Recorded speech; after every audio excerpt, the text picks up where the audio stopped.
back to Road to Recovery here. It's great to have you with us. It's a program that helps to provide hope and healing and wholeness for those going through addiction or family members or friends or coworkers. And it is a privilege to bring individuals to you who have great backgrounds and stories and qualifications to help lead through this process.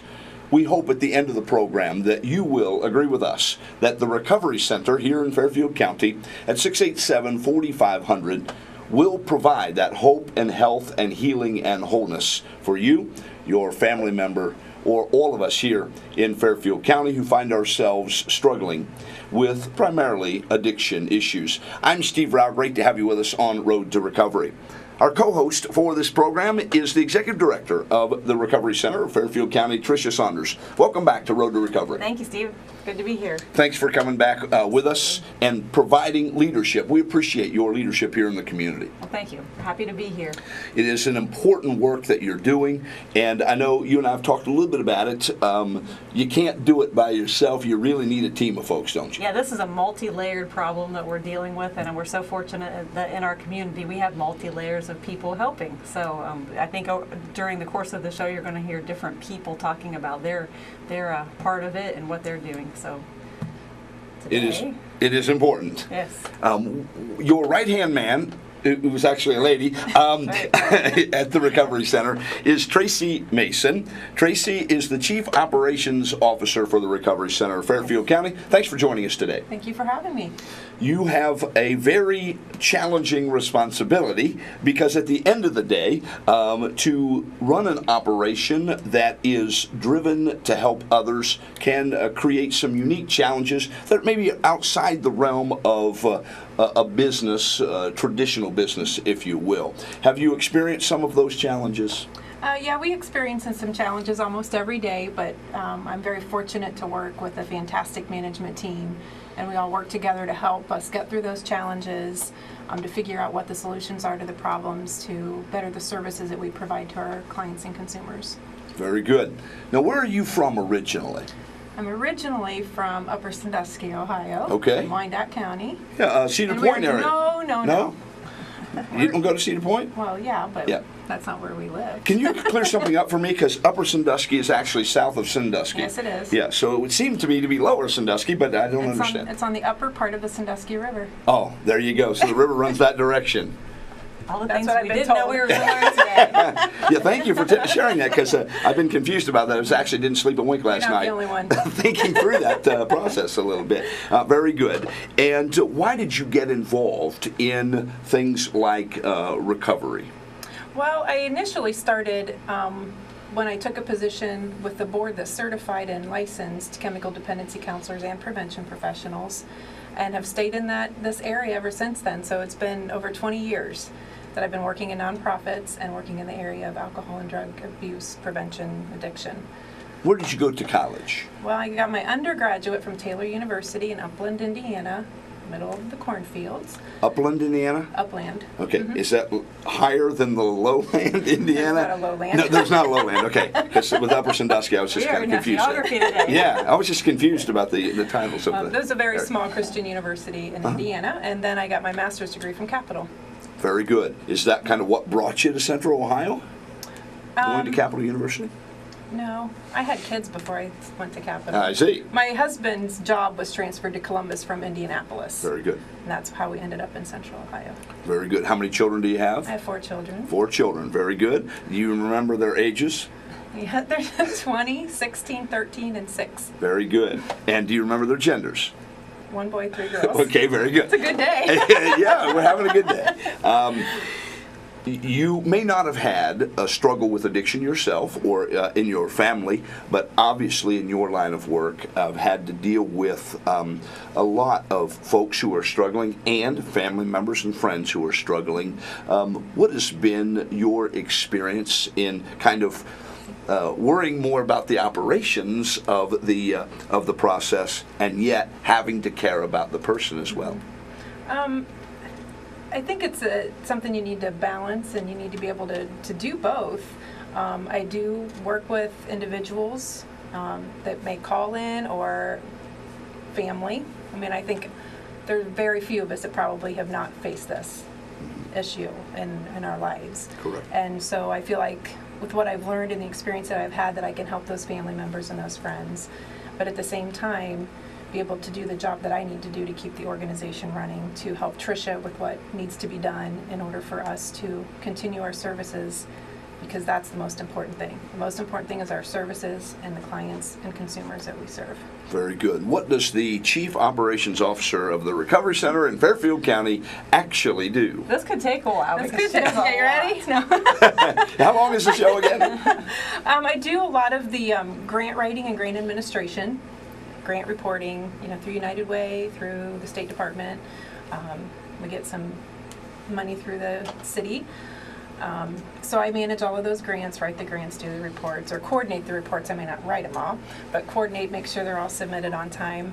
I oversee our CARF, which is our national accreditation, as well as our state accreditations through Alcohol and Drug Addiction Services and mental health.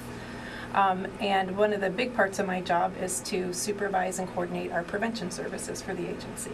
Yeah, and I think that's an area about our agency that a lot of people are not very familiar with, but it's crucial to what we do. So you might want to talk a little bit about prevention. Sure.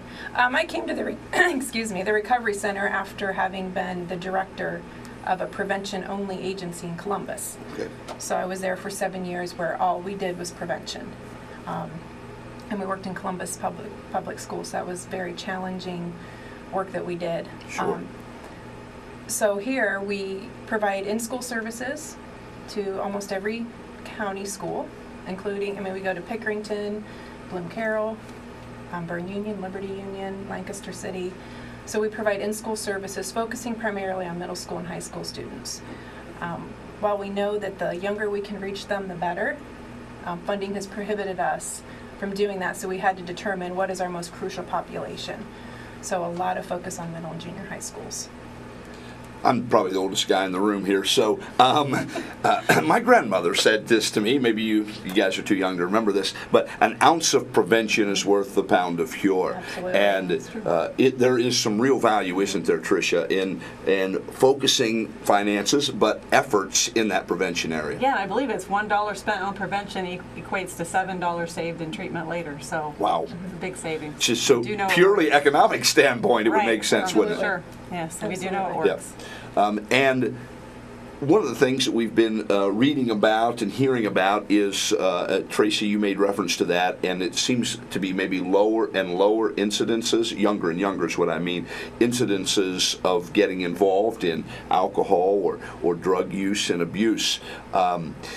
And so it causes an extra challenge for places like the Recovery Center to have to find ways to get these prevention programs into the younger and younger grades. Have you seen that transition happen? I think it has become more difficult because of funding, but we spend as much time as we possibly can out there providing those services. We use our staff to their fullest capacity.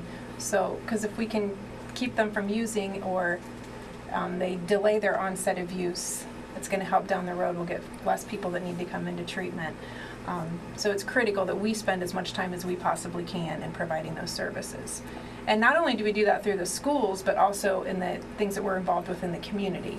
So there's not just prevention in schools, but it's also a community effort. Working with the Prevention Works for Drug-Free Fairfield County through our local coalition, working through the Opiate Task Force, that we get out there into a broader group of people can give this prevention message and education that they need. Yeah, we're learning that if parents don't have medicine in their medicine cabinet that kids might be interested in or curious about, then it's not accessible to them. So those efforts are something that we really believe in. Well, there's been some talk about opiate use, and one of the challenges with opiate use is that it's often, almost always, doctor prescribed. And so a young child who's been taught from very young up to trust the doctor, go to the doctor if you have a problem. If the doctor wrote a prescription, then it's okay, it's safe, and those kinds of things. And if I don't feel real good, but I feel worse than I did yesterday, I'll just take a little bit more than I did, those kinds of things. And then you begin down this path that leads to some real challenge. So just getting that education in the prevention area seems to me like a powerful way to make that happen. And that education too of because it worked for this person doesn't mean that you should just use their prescription as well, because I think that happens too, and we probably at some point have all even thought about, oh, you know, even antibiotics. Oh, my husband took this antibiotic and helped him, so I'll take a couple because I'm starting to not feel so good. And we kind of get into that, and our kids see that, or I'm not feeling good, oh, here, take this, or here, take this. And I think that we need to really educate our kids too, even in our own households, about that, and not teach them about not sharing medications. And it's not okay to take medicine for everything.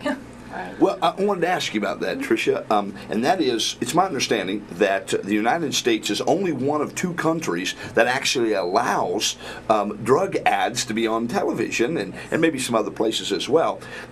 It seems like, at least when I watch the evening news or a sporting event, that there's a pill for everything, and that's really the answer to all of my problems, is to get them to write me the right prescription, or now that it's over the counter and all that other kind of thing. It seems to be a bit of a mind set change there. Have you seen that in this recovery center? We have, and I've heard a number of doctors say that that's very concerning to them when patients come in and say, I need this medicine, I saw it on TV. Yeah. And I think it is also concerning that we have created the atmosphere for our children that they do think that there is a cure-all for everything. That we are going to feel some pain in life, and that's to be expected. And just because a medicine is safe for somebody else doesn't mean it's okay for me to take, because a lot of our kids think that it is. Yeah. And what we are seeing now is a trend where the opiate use is starting to decrease in our community, which is so exciting. But we're seeing more where substances are accessible to kids, like the synthetic drugs that they can buy at a convenience store, the chemicals that are used as a drug. So that's something I'm sure that you and your staff are going to be addressing in prevention. The synthetics are becoming a huge problem within school-aged kids. And our hope through the coalition is to have somebody come in February to very specifically address the synthetic drugs, so that we know what's going on, bring the law enforcement side of it, the medical side of it, to educate us, because it's a newer area for all of us, and so we all need to be educated on that. So there's always a new coming trend. in February. Right. Yes. And we even heard that now not only are they buying this through the internet or convenience stores that still have it, even though it's illegal behind the counter, but we're hearing that they are finding ways to make this themselves. Not good. We've got about 90 seconds left. I wanted to ask you about the differences that you see in that 7 years of working in prevention and now kind of in the recovery side. What are some of the noticeable differences between those 2 arenas in which you have worked? I think that it's when you're working prevention and work in the schools and you see a broad range of kids and the economic backgrounds they come from, the social backgrounds they come from, the education, you see that, and I think that we see that more and more in treatment now, that we're seeing that the broad population and not just what we've always thought was the stereotypical client, the stereotypical addict, but we're seeing the same thing that we're seeing in the schools, from, as mentioned in another program, from the very poor to the very rich. Yeah. And it goes across the board. And just the balance too, if you don't mind me adding, that when you're in treatment you feel like everybody has a drug problem. When you go out into the schools you realize that so many kids are doing really well and positive things are happening. So. Very good. Traci Mason, Chief Operations Officer at the Recovery Center of Fairfield County. Thanks for joining us today. And thank you for the work that you do. It is vitally important. Obviously, the Recovery Center can't operate without funds, and so to write grants, to find them, to write them in such a way that we get a yes to that grant, it is important work that you do, because the needs are growing and the finances have to grow with that, and kind of running the operation of the Recovery Center has to keep pace with that. So we need qualified, mature, responsible people like Traci Mason. So thank you for what you're doing to make a difference in our county. Tricia Saunders, thanks for your leadership and work at the Recovery Center and for helping us on the program today. Thank you for having us. That's the Road to Recovery program for today. Again, if you need help, hope, healing, or wholeness, it is available to you from the Recovery Center here in Fairfield County. You can call 687-4500. That's 740-687-4500. Join us next time as we continue to journey on the road to recovery.